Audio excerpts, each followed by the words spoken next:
Hopefully you can hear me better.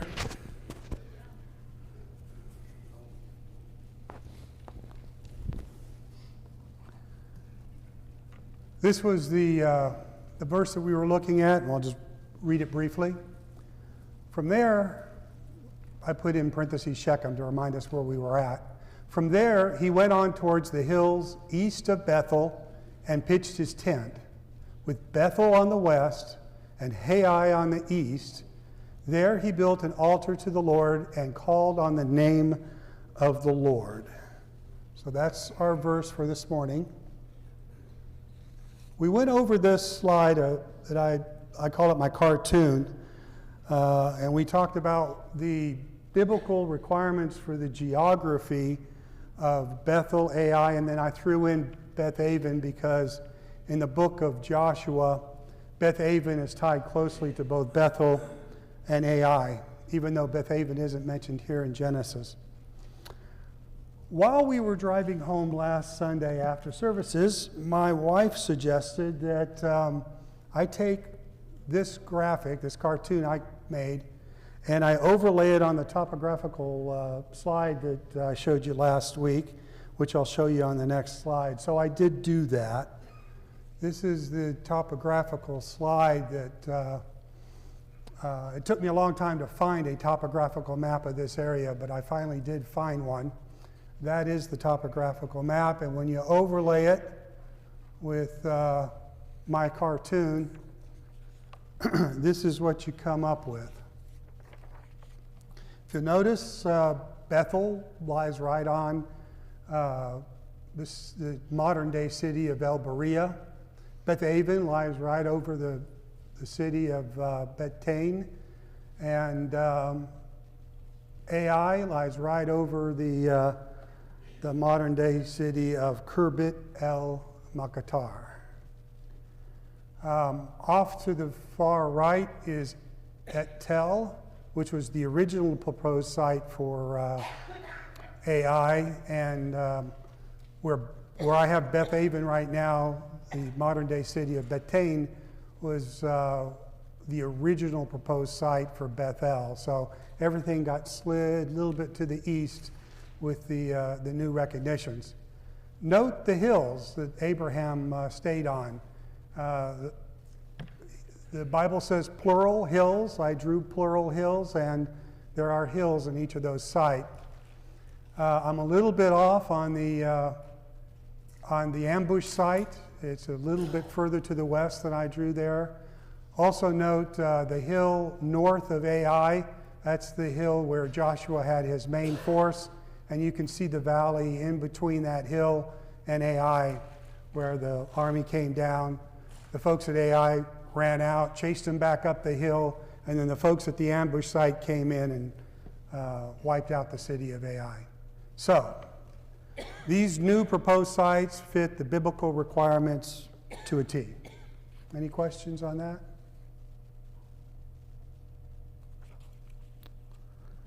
So that leaves us with Bethel and Ai as the two place names from Genesis chapter 12, verse 8. In 1838, so almost 200 years ago, Edward Robinson identified the area of Bethtain in the modern West Bank of Israel as the site for the ancient city of Bethel. That was a misidentification. Bethtain is located about 3 miles northeast of the modern-day city of Ramallah, which you may have heard about if you've been listening to the news. It's about 14 miles north of Jerusalem. In 1838, when Robinson did his work there was no village at the site of Bethtain. It was just an area named for a pair of crossroads. Robinson identified Bethtain as Bethel by equating the Arabic name of Bethtain with the Hebrew name of Bethel. It's common for Muslims to change a single consonant letter of a Hebrew place name to create a new Muslim place name. By changing the final L to an N, you would accomplish this.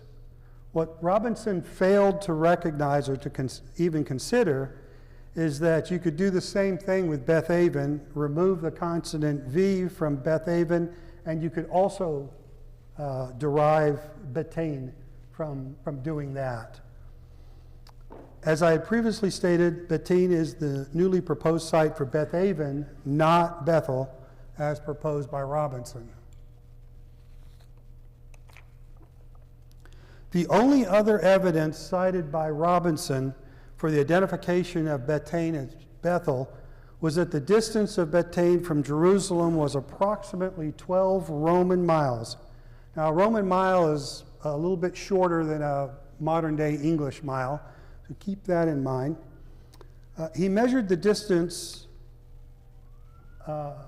he measured the distance based on the time it took him to arrive at Bethane from Jerusalem on horseback, which is not necessarily an accurate method of measurement. The 12-mile distance requirement came from the writings of two early church fathers, Eusebius and Jerome, who had written that Bethel was in sight of the Roman 12-mile marker on the road north from Jerusalem. Well, it turns out that the distance between Bethane and Jerusalem was really 14 Roman miles. The town that best meets the 12-mile requirement is El Bari. On the right is a map from an 1883 survey of Western Palestine. Jerusalem is here at the bottom, and Roman milestone 0 is right in the center of ancient Jerusalem. Although no village was present at Bethane in 1838 when Robinson began his work there, by 1883, when this map was drawn, there was a small village at Bethane. Bethane is right here. And if you've got really sharp eyes like Moses had, you could see the 14 here. Bethane is 14 Roman miles away from Jerusalem, not 12, as the ancient writers said. However, the village of El Bura, which is here, is in between mile marker 11 and mile marker 12. So it's the closest city there to mile marker 12. The photo in the center is archaeologist David Livingston standing next to a typical Roman milestone. So you can see those milestone markers would be easily seen from a distance. They're numbered. Many of them have today been moved and are now in museums. So this map from 1883 is the only thing we got left of where those stones originally were. So on all the major roads, every mile they have stones? Yeah, going out of Rome, they did the same thing. Rome is the 0, and then on the roads going out, they had placed these huge milestones so that travelers walking down would know, oh, I'm 5 miles away, 5 miles to go. Did the same thing from Jerusalem. Jerusalem was 0 going north. They didn't have any going south, or at least if there were any going south, those mile markers have never been found. But the roads going north from Jerusalem, south coming from Rome, had mile markers.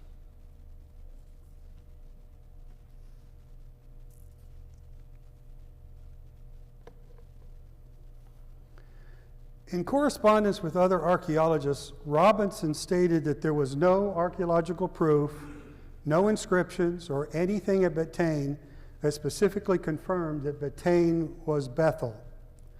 Nevertheless, nearly 90 years later, William Foxwell Albright from Johns Hopkins University, by the way, he is considered by many to be the father of biblical archaeology.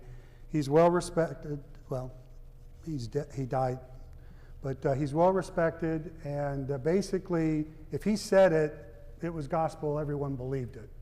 That's both good and bad, as we're about to find out. He accepted Robinson's identification without checking the distance himself. He concluded extensive studies at Bethane in the 1920s and the 1930s.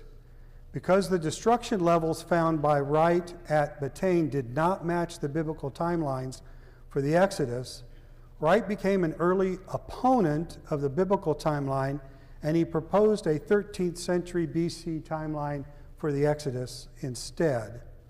This timeline matched the dating of the destruction layers both at Bethane and at Et Tel, his proposal for AI.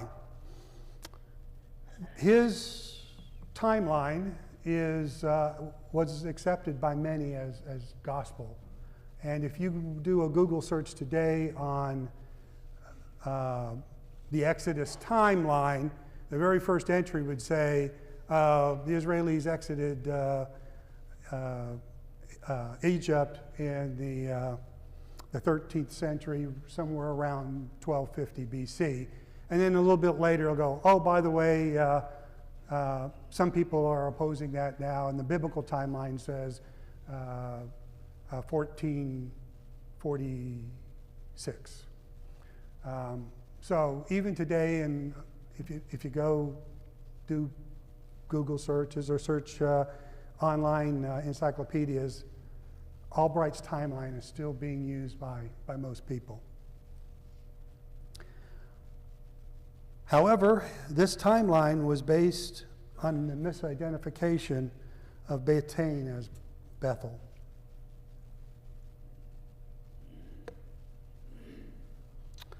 As I've noted earlier, Bethane was initially identified as Bethel. There have been extensive excavations performed at Bethane. However, the identification of El Burra as the modern-day city for the ancient city of Bethel was not made until 1995. No significant archaeological sites have been conducted at El Burra, and El Burra is currently the headquarters of the Palestinian Authority, so it's unlikely that any significant archaeological studies will be conducted in El Burra anytime soon. So to summarize the archaeology of Bethel, there is no archaeological evidence that El Burra is the ancient city of Luz, which was renamed Bethel by Jacob. The identification of El Burra as Bethel is made primarily on the geography stated in the Bible for Bethel and its distance from Jerusalem as reported by early church followers. Before I move on to Hai, are any questions about Bethel? No? So let's turn our attention to Hai, the second named place in Genesis. By the way, our English pronunciation is usually Ai. The Hebrew, the Jewish, in Hebrew, is pronounced Hai with an H. I will most likely slip because I speak English and not Hebrew, but I'll try to say Hai when I see it. Again, in 1838, Edward Robinson proposed that Et Tel was the location of the biblical city of Hai. Like Robinson's identification of Bethel, Robinson identified Et Tel as Hai by equating the Arabic meaning of Et Tel, which means heap of ruins, with the Hebrew meaning of the word Hai, which means the ruins. So this is a logical hypothesis. It would be one that most people could make easily. A second factor in his identification was that Et Tel was east, or actually southeast, of his proposal site for Bethel. However, archaeological findings at Et Tel indicate that Et Tel was unoccupied at the biblical time frame of Exodus. Many historians use this evidence to discredit the Bible's account of Joshua 7 and 8, stating that either the timeline's in error or the biblical report of the conquest was in error, or both. In 1995, several archaeologists began to recognize Khirbet et Makatar as the site for the ancient city of Hai. Khirbet in Arabic means village, so the village of Et Makatar. This is becoming our favorite topographical map of the region of Bethel, Hai, and Bethaven. Et Tel, which is way off to the Oh, sorry. Thought I turned that on. Et Tel is this site over here. That's the old site, the misidentified site. This is the new and what I believe to be the correct site for Ai. Et Tel was originally proposed, I think I already said that, in 1838, but archaeologists now recognize, most archaeologists begin to recognize Khirbet et Mekatar as the site for Ai. The city of Ai is mentioned 29 times in the Old Testament. It's not mentioned in the New Testament. It is mentioned twice in Genesis in conjunction with Abram's visit there. It's mentioned 24 times in the book of Joshua, all in conjunction with Joshua's destruction of the city of Ai. Ai is mentioned once in Ezra chapter 2 and in Nehemiah chapter 7, stating that the number of Hebrews that returned from exile in Babylon to both Bethel and Ai. And the destruction of Ai is mentioned once in Jeremiah chapter 29 as an example to the Ammonites of what's going to happen to the city of Rabbah.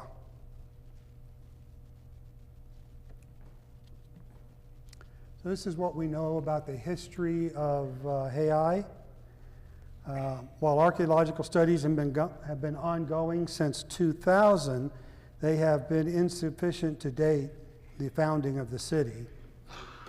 Archaeologists have found an infant burial jar along with an infant bones that was buried near a wall believed to be a house wall.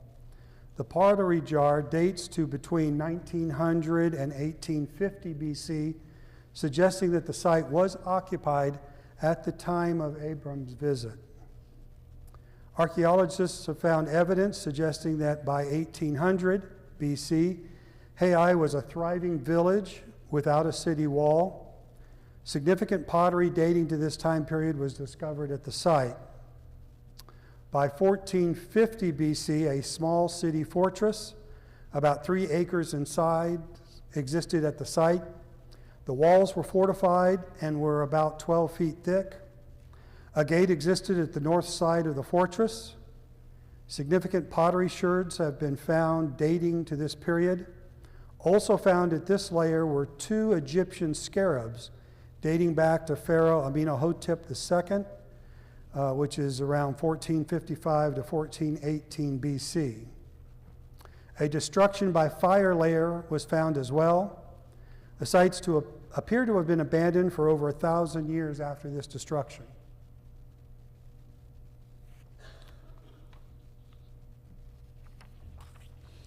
Around 167 BC, during the Hasmonean period, construction of a walled town adjacent to the site of the Joshua-era fortress was begun.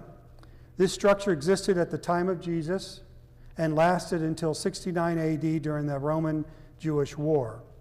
Presumably, the Romans destroyed the fortress on their way to Jerusalem. Dr. Scott Stripling of the Associates for Biblical Research has proposed that this might be the city of Ephraim mentioned in John chapter 11, verses 53 and 54. Approximately 350 AD, a small Byzantine church was constructed about 625 feet from the Joshua-era fortress. This church was likely destroyed in 636 AD during the first Muslim conquest. So this slide shows the archaeological studies that were conducted at the village of El Makatar.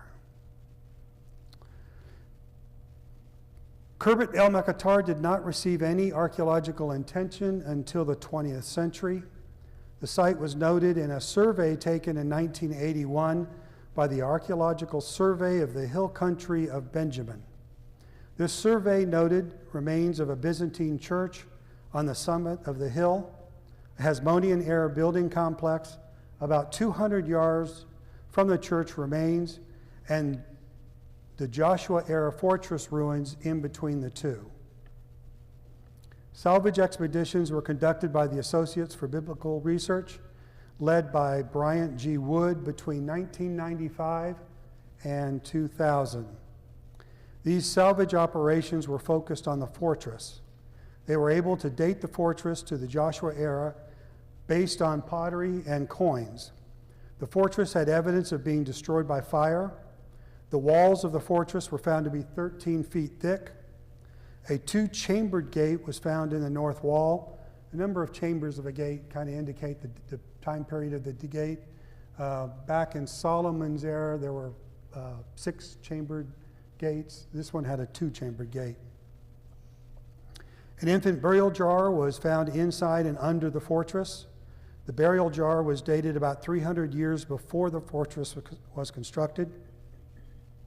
This places the burial to the time of Abraham. The latest pottery found in the fortress is dated to about 1400 BC, or the time of Joshua's invasion. In 2009, the same group came back to the site, and this time focused on the Jesus era town site, which lies adjacent to the fortress on its northeast side. The town shared its west wall with the fortress, but new walls were erected to the north, east, and south of the town. The town can be dated by pottery and the coins found. Some coins were found from the Hasmonean era, while other coins date between 41 and 67 AD. In 2010, the same group, now under the leadership of Scott Stripling, returned and focused this time on the Byzantine church, which lies about 200 yards from the Jesus era town. Inside the church, 20 coins were found dating from 350 to 550 AD. The church may be the church Eusebius and Jerome wrote about in their sections about Bethel. Of interest is that their lists of church, they list the church at Ai, not Bethel. Between 2012 and 2018, the same group under the various leaders have returned to the site each year. They have further defined the various walls of the site, and they have found numerous pottery sherds and various coins. This is an archaeological site map drawn by Bryant Wood in 2000.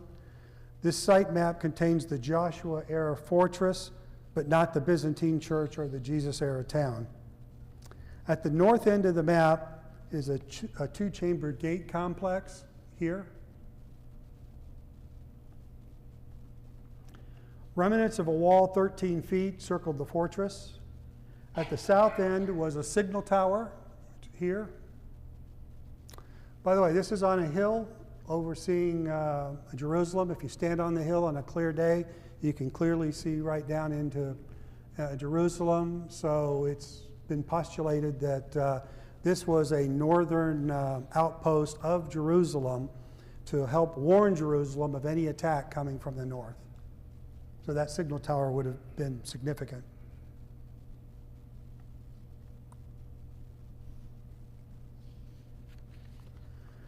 I talked a little bit both last week and this week about an ambush site that was described in Joshua. This is, let me make sure I don't skip anything. According to Joshua chapter 8, a portion of Joshua's army hid in an ambush site while the main force came down the fortress from the north. So this is a photo of the village of El Makatar, or the proposed site for Ai.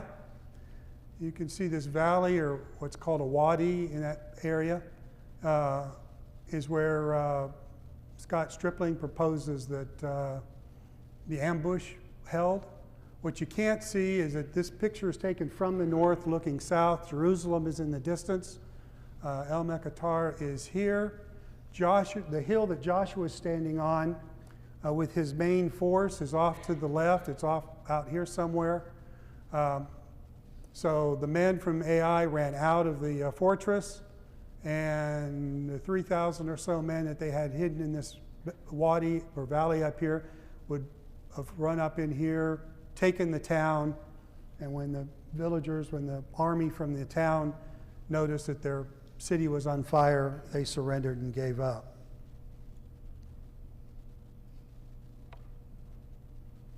Any questions about that ambush site?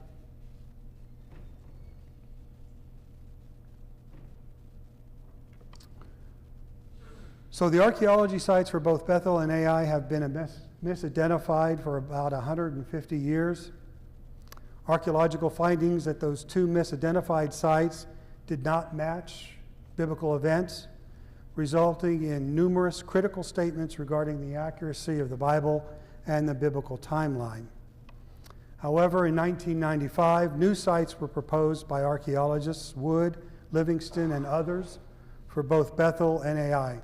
By the way, 1995 sounds like a long time ago for us, but in archaeology, they call this the recent find in 1995 is recent to them.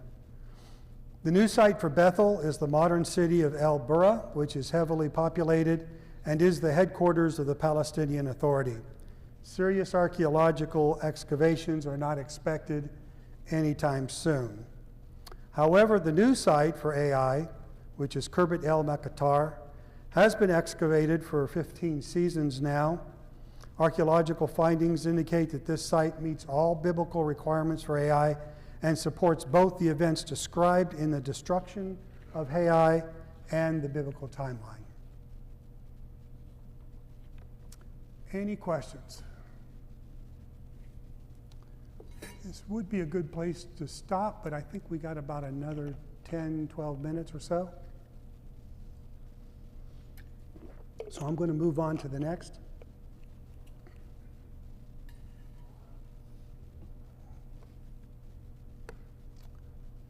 So our next verse with a place name is Genesis 12, verse 9. Then Abram set out and continued toward the Negev. So, as has been my practice, if it's in red, I'm going to talk about the translation. If it's underlined, that's a place name. Normally I talk about the translation first and then the place name, but for reasons that will become obvious here in a minute, I'm going to talk about the meaning of the word Negev first and then talk about the translation. In Hebrew, Negev has two meanings. The first is dry land, and the second is south or southerly.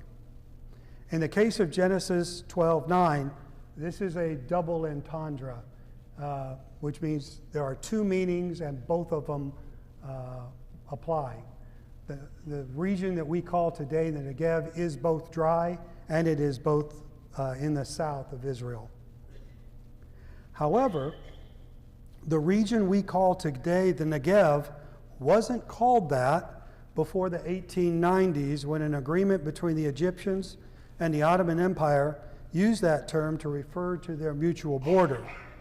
So when Moses wrote Genesis nearly 3,500 years ago, the term Negev meant a southerly direction and didn't point to a specific region except by context. In nearly all English versions of the Bible prior to 1890, Negev was translated as a direction and not a region. When modern English translations came along, they started using the term Negev to mean a region of southern Israel some of the time. Negev occurs in the Hebrew language 111 times. The NIV translated it as a region 30 times and as a southward direction the other 81 times. So while the NIV's translation is not wrong, I believe that Moses' intention when he wrote this verse was to give a southerly direction from Bethel. So Abraham set out and continued toward the south, was what I believe was Moses' intention when he wrote it.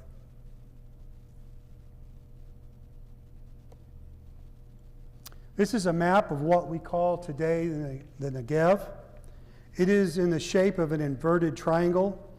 It's a rocky desert region, as you can see from a picture of the light. It's a very dry region. This is the inverted triangle. It goes from Beersheba in the north. I mean, this area is also dry and desert, but most people talk about it starting here and going all the way to the Gulf of Aqaba, and that's nothing but dry, hilly, sandy desert. Starts on the west side of the Dead Sea. According to Genesis 12, verse 9, Abram traveled through the Negev on his way to Egypt. Genesis does not say how long he stayed in the Negev before moving on to Egypt. In the next chapter, Genesis 13 states that Abraham traveled back through the Negev on his way back to Bethel after he was expelled from Egypt. Again, Genesis doesn't state how long he stayed in the Negev during his return trip.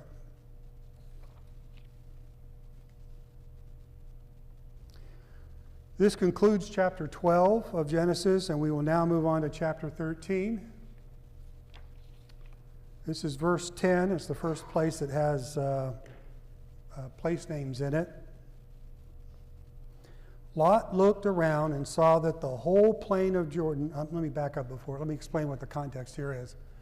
So, in chapter 12, Abraham, Lot, and his wife Sarai at the time travels to Egypt. On their way down, Abram realizes that his wife, who is in her 70s at this time, is a very beautiful woman. And if he were to go to Egypt and claim to be married to her, he was afraid that he was going to get killed so that one of the Egyptians would take his wife. So he tells Sarai at the time, later to become Sarah, to tell people that she's just a sister. So they go down into Egypt. Again, everyone, the Pharaoh, his officials all see that she's a beautiful woman. They heap a lot of animals and goods and silver and gold onto Abraham. The Lord curses Egypt because of their attention on Sarah. The Egyptians find out that she's really married to Abraham. They get really mad at Abraham, and they expel him and Sarai and Lot, and they go back in through the Negev and back up to the hills between Bethel and Ai, where Abraham and Lot now recognize that there's a lot of trouble between their cattle herders, and they realize that they're just too big of a group to occupy the same space at the same time. And that's the background for this verse. Lot looked around and saw that the whole plain of Jordan toward Zoar was well watered, like the garden of the Lord, like the land of Egypt. This was before the Lord destroyed Sodom and Gomorrah. So you see there are three place names there. There's Zoar, there's Sodom, and Gomorrah. I've put in on this slide the term Bela in parentheses. This is another anachronism. At the time that Abraham and Lot are up in between Bethel and Ai, the town was called Bela. And it's not until later, when Lot is fleeing the destruction of Sodom and Gomorrah, that the town becomes known as Zorah. So again, another anachronism. Not important here, but it will become important in the book of Exodus.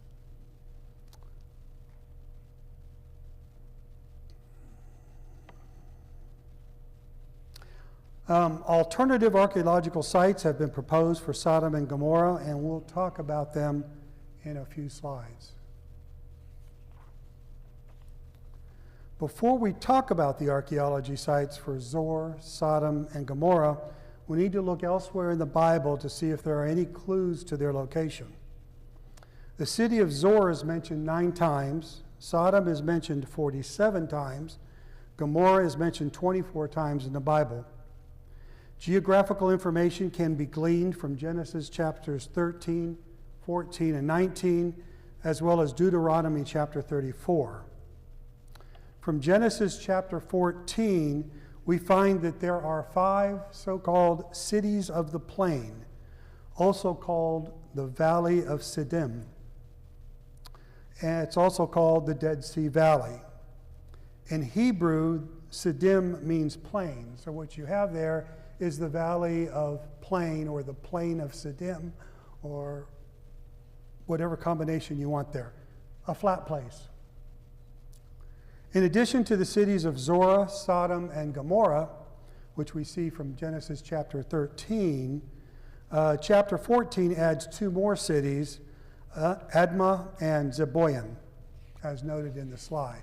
So we've got 5 cities plus this valley of Siddim, which helps us identify where these cities may be located. And this is a perfect place to stop. So this is where we'll stop, and we'll pick this back up next week. Any questions? I've thrown a lot at you. I've either confused you or I've been crystal clear. Thank you. We'll go ahead and get